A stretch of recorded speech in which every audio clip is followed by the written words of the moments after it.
Hello to all, please subscribe the channel and press the bell icon for more video updates. Today is 19th September of 2020 and it's a Saturday today. चलिए आज analysis शुरू करने से पहले कुछ questions पूछ लेते हैं, आप उनका जवाब कमेंट सेक्शन में दें। जैसे पहला क्वेश्चन है, आर्टिकल 368 क्या होता है? आर्टिकल 368 क्या डिफाइन करता है कॉन्स्टिट्यूशन का, इंडियन कॉन्स्टिट्यूशन का? दूसरा क्वेश्चन आता है, आर्टिकल 360 क्या डिफाइन करता है कॉन्स्टिट्यूशन का? आपको ये दोनों क्वेश्चन कमेंट सेक्शन बताने, दोनों को डिफाइन करना है, ये दोनों को क्या क्या होते हैं।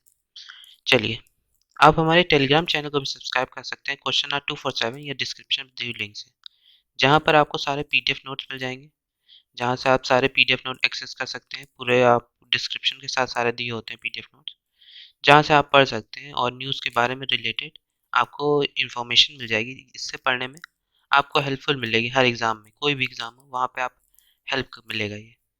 चलिए, आप इसे सब्सक्राइब कर सकते हैं और इसमें डिस्कस ऑप्शन भी है, वहाँ पे जाके आप डिस्कस भी कर सकते हैं। अगर कोई डाउट हो आपको, वो भी आप बता सकते हैं। चलिए आज की पहली न्यूज़ देखते हैं। पहली न्यूज़ आती है, 10 patrolling points in eastern Ladakh blocked by Chinese की। ऐसे 10 पेट्रोलिंग पॉइंट्स थे इंडिया चाइना के बीच में, उसको क्या कहते हैं, इंडिया के जो जहाँ पे पेट्रोलिंग होती थी वहाँ पे चाइनीज़ ने ब्लॉक कर दिए। Many areas have become out of bond for Indian troops now, कि वो इंडियन ट्रूप्स के रेंज से बाहर चले गए हैं क्योंकि वहाँ पे ब्लॉक किया गया है चाइनीज़ ट्रूप्स के द्वारा। These are at least 10 patrolling points along the LAC in eastern Ladakh that have been blocked by Chinese troops, and senior government official ने बताया द हिंदू को। ऐसा इसमें बताया। जैसे हम देख ही रहे हैं कि इंडिया चाइना का जो डिस्प्यूट चल रहा है वो काफ़ी गरमाया हुआ है और दिन पर दिन कोई ना कोई इशू बढ़ता ही जा रहा है क्या कहते हैं बाउंड्री पे। तो देखना है कैसे इसे रिजॉल्व किया जाता है और जल्दी से जल्दी रिजॉल्व करना होगा, नहीं तो ये 1962 वॉर की तरह ही कंडीशन बनी जा रही है धीरे धीरे करके। चाइना भी लगता है उसी की तरह कंडीशन वो सोच रहा है और इंडियन ट्रूप्स को दबाना चाह रहा है, ऐसा लग रहा है इसमें। चलिए अगली न्यूज़ देखते हैं। अगली न्यूज़ आती है, Paytm back on app store after Google rap, की गूगल पेटीएम गूगल स्टोर से, गूगल प्ले स्टोर से पेटीएम को हटा दिया गया था क्योंकि उसका जो गूगल वो जो पेटीएम क्रिकेट लीग होता है उसमें क्या कहते हैं, उसमें कुछ जो स्टिकर देता है जिसके कारण पेटीएम कैश मिलता है, उस फीचर के कारण क्या कहते हैं पेटीएम को प्ले स्टोर से हटा दिया गया। तो कल फ्राइडे को ही फिर से रिस्टोर कर दिया गया है उसको हटाने के बाद। उसके बाद जो कह रहे थे कि कहते हैं कोई पॉलिसीज़ वो चेंज किए हैं, तो उसके बाद पेटीएम को वापस प्ले स्टोर में ला दिया गया है। चलिए अगली न्यूज़ देखते हैं। अगली न्यूज़ आती है, schools in capital to remain close for all classes till October 5, कि जो न्यू दिल्ली है वहाँ पे जो अभी 21 सितंबर से जो कुछ स्कूल 9 टू 12 खुलने थे कि गाइडेंस प्रोग्राम के लिए वो टीचर्स से मिल सकते हैं, तो वो क्या कहते हैं, वहाँ के कहते हैं सीएम ने कहा है, दिल्ली गवर्नमेंट ने कहा है, क्या कहते हैं कि स्कूल्स नहीं खुलेंगे अक्टूबर 5 तक, क्या कहते हैं दिल्ली में। ऐसा वहाँ का स्टेटमेंट है। और इसमें ये भी कहा गया, सेंटर है given option of partial reopening, कि पार्शियल रीओपनिंग होनी चाहिए स्कूल्स की, जिससे 9 टू 12 की क्लास के जो बच्चे हैं वो गाइडेंस पा सके अपने टीचर्स से। तो क्या कहते हैं, इसलिए क्या कहते हैं न्यू दिल्ली गवर्नमेंट ने कहा है, क्या कहते हैं कि हम नहीं खोलेंगे 5 अक्टूबर तक, क्योंकि केसेस देख रहे हैं हम जैसे कि न्यू दिल्ली में केस बढ़ते ही जा रहे हैं। चलिए अगली न्यूज़ देखते हैं। अगली न्यूज़ आती है, farmer outfits call for Bharat बंद ऑन सितंबर 25, कि फार्मर्स के जो बिल आए, 3 एग्रीकल्चर बिल हैं, उसके कारण फार्मर्स ने भारत बंद की बात की है। इसमें कहा गया ये है, अगेंस्ट द पासिंग, और जो बिल पास हुए हैं, farmers produce trade and commerce promotion and facilitation bill 2020, farmers empowerment and protection agreement of price assurance and farm services bill 2020 and essential commodities amendment bill 2020। इन 3 bills के कारण farmers नाखुश हैं government से और वो कह रहे हैं कि वो क्या कहते हैं भारत बंद करेंगे सितंबर 25 को। तो क्या कहते हैं उस दिन पूरा ऑर्गेनाइजेशन प्लान है कि एजिटेशन, रोड और रेल ब्लॉकेट्स होंगे, जिसके कारण रेल सर्विसेज बंद होने की बात की जा रही है, कि क्या कहते हैं जहाँ पे आंदोलन ये लोग करेंगे, जहाँ जहाँ भी प्रोटेस्ट करेंगे, तो वहाँ से रेल ब्लॉकेट ये लोग कर देंगे। तो इसके कारण वहाँ पे पूरा भारत बंद की बात की जा रही है सितंबर 25 को, ये 3 एग्रीकल्चर बिल्स के खिलाफ एक प्रोटेस्ट दिखाने के लिए। चलिए अगली न्यूज़ देखते हैं। अगर आपने चैनल को अभी भी सब्सक्राइब नहीं किया तो चैनल को सब्सक्राइब कर दें और बेल आइकन को जरूर दबाएं, जिससे आपको वीडियो अपडेट्स दिन ब दिन मिलते जाएं अपने आप। चलिए अगली न्यूज़ देखते हैं। अगली न्यूज़ आती है, Rajasthan sets price cap on covid treatment, की एक प्राइस कैप सेट कर दी है कोविड-19 ट्रीटमेंट के लिए और टेस्ट के लिए। आरटीपीसीआर टेस्ट अब होगा 1200 में, जो डेली हॉस्पिटल चार्जेस होंगे 5000 से 9900 तक होंगे। इससे ज़्यादा कोई भी क्या कहते हैं हॉस्पिटल नहीं ले सकता किसी भी पेशेंट से, ये फिक्स कर दिया गया राजस्थान द्वारा। तो कहते हैं ये काफ़ी अच्छा स्टेप है, क्योंकि कुछ हॉस्पिटल जो प्राइवेट हॉस्पिटल्स हैं कुछ पेशेंट से ज़्यादा ले लेते हैं कि हम फैसिलिटीज़ प्रोवाइड कर रहे हैं इस नाम पे, वो लोग ज़्यादा वसूल लेते हैं। तो ये क्या कहते हैं ये काफ़ी अच्छा स्टेप है, हर गवर्नमेंट को लगभग ये सेंट्रली भी डिस्क्लोज कर देना चाहिए कि इतना आप डेली हॉस्पिटल चार्जेस ले सकते हैं, इससे ज़्यादा नहीं ले सकते कोई भी हॉस्पिटल हो, प्राइवेट हो या गवर्नमेंट। तो हम लोग देख लेते हैं इसमें इंपॉर्टेंट आता है RT-PCR, इसको हम लोग अलग से देख लेते हैं। अब अगर आपने हमारे टेलीग्राम चैनल को सब्सक्राइब नहीं किया तो टेलीग्राम चैनल को सब्सक्राइब कर दें, जहाँ से आप ये PDF नोट्स एक्सेस कर सकते हैं। RT-PCR reverse transcription polymerase chain reaction, ये एक लेबोरेटरी टेक्निक होती है जो reverse transcription of RNA into DNA करती है। जो कोरोना होता है उसका RNA निकाला जाता है, किसी भी पेशेंट का RNA निकाला है, फिर उससे कई DNA बनाए जाते हैं, फिर DNA से क्या कहते हैं चेक किया जाता है कि आपको कोरोना है कि नहीं। तो इस तरह से RT-PCR टेस्ट होता है। तो इसमें वही बात की गई है। जैसे आप देख सकते हैं कोरोना वायरस टेस्टिंग मेथड कैसे होता है कि आप एक स्वैब कलेक्ट किया जाता है। A swab collect from the back of the throat, फिर एक viral RNA is separated from other molecules, RNA निकाला जाए, फिर इस कन्वर्टेड इनटू DNA, उसको RNA को स्ट्रैंड ऑफ DNA में कन्वर्ट किया जाए, फिर एक PCR मशीन के द्वारा DNR को डुप्लीकेट किया जाता है so that can be detected with a fluorescent dye, कि फ्लोरेसेंट डाई से वो टेस्ट किया जाए। तो इस तरह से ये होता है corona virus testing method. Immune system भी इसमें लिखा है कि ब्लड सैंपल लिया जाता है, फिर क्या कहते हैं कैसे देखा जाता है कि इन्फेक्टेड है कि नहीं, फिर एंटीबॉडीज चेक की जाती है, फिर एक positive test includes that the patient's immune system है, कि इम्यून सिस्टम कितना स्ट्रांग है ये भी पता चल जाता है एंटीबॉडी टेस्ट से। चलिए अगली न्यूज़ देखते हैं हम लोग। आज का पहला एडिटोरियल आता है मार्केट फेलियर, कि new deal for agriculture needs good regulated market ahead of private competition, कि जो जैसे नई डील है जो एग्रीकल्चर में वो एक गुड रेगुलेशन मांगती है मार्केट में, जिसके कारण ये जो प्राइवेट कंपटीशन बढ़ रहा है उसको कम किया जाए। जैसे हमने देखा कि अब हरसिमरत कौर जो हमारी यूनियन मिनिस्टर थी फूड और फूड प्रोसेसिंग की, उन्होंने रिज़ाइन कर दिया। उन्होंने कहा जो 3 बिल पास किए गए फार्मर्स के लिए वो पूरी तरह से अगेंस्ट है फार्मर्स के। जो एग्रीकल्चर से रिलेटेड बिल पास हुए थे वो पूरी तरह से एग्रीकल्चर कमोडिटीज से रिलेटेड वो जो बिल हुए उनको पूरी तरह से वो फार्मर्स के अगेंस्ट है पूरे बिल। इस नाम पे उन्होंने अकाली दल से वो थी यूनियन मिनिस्टर। अकाली दल एक क्या कहते हैं जो अलाई है क्या कहते हैं एनडीए का, तो उसमें क्या कहते हैं थी अकाली दल भी थी, उसकी तरफ से हरसिमरत कौर बादल को यूनियन मिनिस्टर बनाया गया था। तो उन्होंने रिज़ाइन किया है कि इस नाम पे कि ये बिल पूरी तरह से फार्मर्स के अगेंस्ट है। इस पूरे एडिटोरियल को हम लोग देख लेते हैं ये क्या क्या बिल है, किस पॉलिसीज़ के कारण क्या क्या पॉलिसीज़ हैं, इसको हम लोग पूरा आंसर राइटिंग फॉर्मेट देख लेते हैं।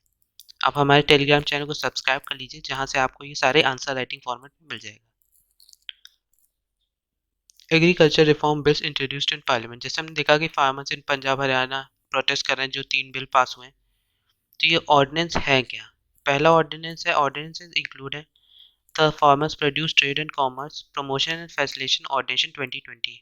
एक है the farmers empowerment and protection agreement और price assurance and farm services ordinance 2020, और एक है the essential commodities amendment ordinance 2020।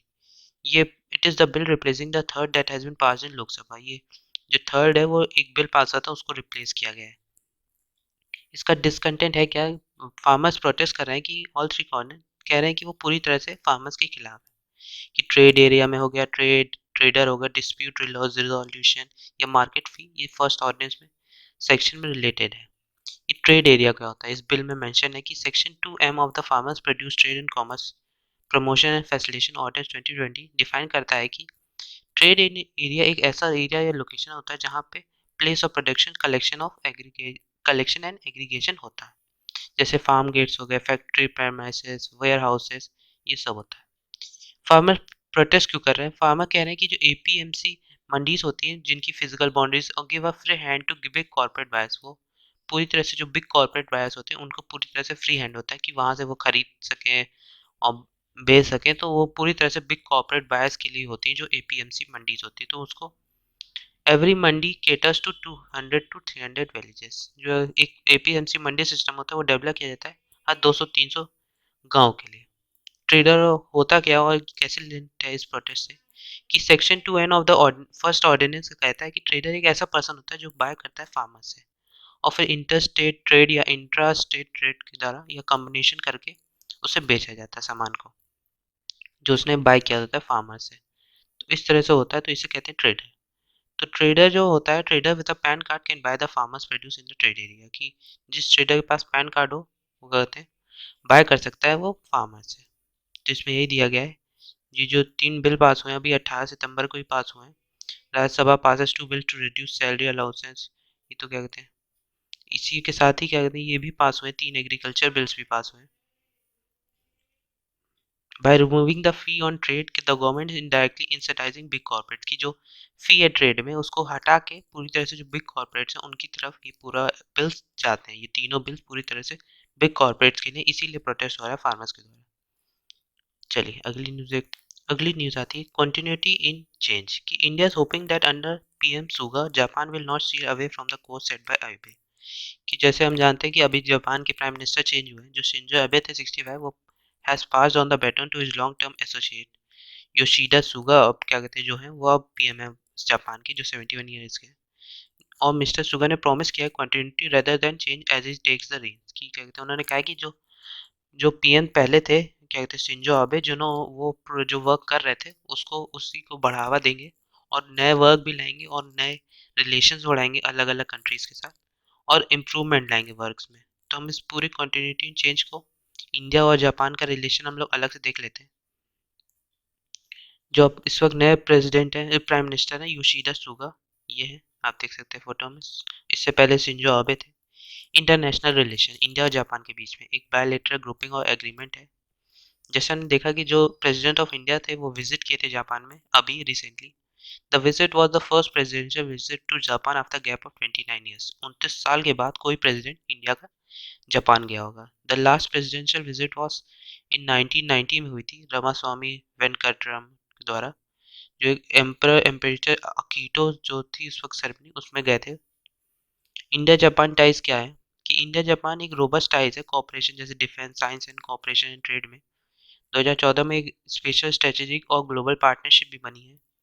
Mumbai Ahmedabad high speed railway के लिए भी इंडिया और जापान ने रेलवे सेक्टर में कंबाइन किया है, सेक्टर में कंबाइन करके वर्क करने की बात की गई है। इंडिया जापान डिजिटल पार्टनरशिप की बात हुई है। Indian Japan comprehensive economic partnership agreement pass हुआ है। इंडिया जापान एक डिफेंस फोर्सेस की एक बायलेटरल एक्सरसाइज जैसे जीमैक्स हो गया, शिन्यू, मैत्री, धर्मा गार्डियन, इसमें एक साथ मालाबार एक्सरसाइज यूएसए के साथ जो होती है उसमें एक जापान को भी जोड़ा गया है, कि क्या कहते हैं जिसमें इंडिया जापान एक साथ मिलके डेवलप कर सके अपनी अपनी सर्विसेज को, अपने अपने सेक्टर्स को। चलिए अगली न्यूज़ देखते हैं। अगर आपने अभी भी चैनल को सब्सक्राइब नहीं किया तो चैनल को सब्सक्राइब कर दें और बेल आइकन को जरूर दबा दें, जिससे आपको वीडियो अपडेट्स मिलते रहे। चलिए अगला एडिटोरियल देखते हैं, another Afghan peace push and role for India. इस पूरे एडिटोरियल को अफगान जो डील पास हुई है उसके बारे में है पूरा, तो इसको हम लोग पूरा अपने आंसर राइटिंग फॉर्मेट में देख लेते हैं। अफगान तालिबान और इंडिया, जो यूएसए ने साइन की है Taliban deal with the Taliban, जो एक फिर विड्रॉल है यूएसए ट्रूप का अफगानिस्तान से, और एक दिखाता है कि जो 18 साल से वॉर चल रहा है अफगानिस्तान में उसे खत्म करने की यूएस ट्रूप्स और जो इंट्रा अफगान डायलॉग है उसको भी उसके बीच में डील पास हुई है। इंडिया का इंटरेस्ट अफगानिस्तान में क्या है, कि India has a major stake in the stability of Afghanistan, की एक जब भी स्टेबिलिटी होगी अफगानिस्तान की, जो इंडिया का भी फायदा होगा। इंडिया ने भी इन्वेस्टेड किया considerable resource in Afghanistan development, जैसे Afghan parliament, Zaranj Delaram highway, Afghanistan India friendship dam. तो इस तरह के कई वे में इंडिया ने इन्वेस्ट भी किया है अफगान में। Taliban also has a link, जैसे जैसे मोहम्मद हो गए या लश्कर ए तोयबा, जो इस वेरियस एक्टिविटीज़ होती है इंडिया में उसमें के लिए रिस्पॉन्सिबल होते हैं, लेकिन India still does not recognize the Taliban. Way forward क्या हो सकते हैं, India needs to reevaluate its decision and be more omni direction in its approach to deal with all forces. जैसे अफगानिस्तान के साथ इन फ्यूचर कोई relation बनाना हो तो पूरी तरह से सिचुएशन कंट्रोल करके ही डिसीजन लेना होगा। जैसे changing political and security situation, इस वक्त India need to be more adopting maximalist position starting a dialogue with Taliban, की तालिबान के साथ एक गुड रिलेशन बनाने की। जैसे आप देख सकते हैं हेल्पिंग है, India's pledge assistance to Afghanistan stand at $3.1 billion, 2001 में था नवंबर। जैसे देख सकते हैं ये सब इतने प्रोजेक्ट जो इंडिया ने हेल्प की अफगानिस्तान को, ये लिखे 5 तो कहते हैं हम, जैसे 218 किलोमीटर की रोड जरन से दलाम तक, 220 किलोवाट डीसी ट्रांसमिशन, पुल खुमरी दसलमा डैम और अफगान पार्लियामेंट हो गया, ये सब स्टेशन हो गया, मतलब आप मैप में भी देख सकते हैं मार्क है। ये तालिबान होता है क्या? Who are the Taliban? Taliban एक सुन्नी फंडामेंटलिस्ट ऑर्गेनाइजेशन जो अफगान पॉलिटिक्स का है। एक मिलिट्री ग्रुप है जो इन्वॉल्व होता है इंसर्जेंसी करंटली इलेक्टेड पार्लियामेंट के लिए। क्या कहते हैं, Taliban control almost 3/4 of the country 1996 to 2001 तक। इस वक्त जो करंट हेड है तालिबान का वो हिबतुल्ला अखुंदजा है। Mullah Omar is regarded as the founder of the Taliban जो 2013 में अभी डाई किए हैं। तो इसलिए Taliban officially reserve to itself as the Islamic emirate of Afghanistan. Taliban in Pashto mean student. ये तालिबान वर्ड होता है, ये पाश्तो में कहते हैं। आप कमेंट सेक्शन में बताइए पाश्तो कौन सी लैंग्वेज होती है। पाश्तो क्या है? पाश्तो आपको कमेंट सेक्शन में बताना है कि पाश्तो क्या होता है। पाश्तो मीन्स होता है, पाश्तो में तालिबान का मतलब होता है स्टूडेंट। तालिबान का ओरिजिन कहाँ से हुआ? इसका ओरिजिन हुआ द सेवियर जो सौर रिवॉल्यूशन हुआ था अफगानिस्तान में 1978 में। उसने कम्युनिस्ट पार्टी में एक पावर लाई थी जिसके कारण ये तालिबान बना था। रूरल एरियाज हो गया, ट्रेडिशनल पावर स्ट्रक्चर्स हो गए, ये कई स्कीम्स के कारण, काफ़ी दिक्कतों के कारण इसे बनाया गया था। उस वक्त सोवियत ने इंस्टॉल्ड एलाई जैसे बबरक कमरल उसको प्रेसिडेंट बनाया था अफगानिस्तान का, और USA and other western countries saw this as Soviet invasion की। यूएसए और जो अदर वेस्टर्न कंट्री उन्होंने लगा कि ये सोवियत का इन्वेजन था, कि वो अफगानिस्तान को कब्जा कर रहे थे। जैसे मुजाहिदीन जो persistent in their fight against the USSR, उन्होंने भी सपोर्ट किया यूएसए, चाइना, ईरान, अब पाकिस्तान, सऊदी अरेबिया, इजिप्ट को इस तरह की इन्वेजन करने से। फिर इस तरह के कई वॉर हुए अफगानिस्तान में, तालिबान इस तरह से फिर खड़ा हुआ।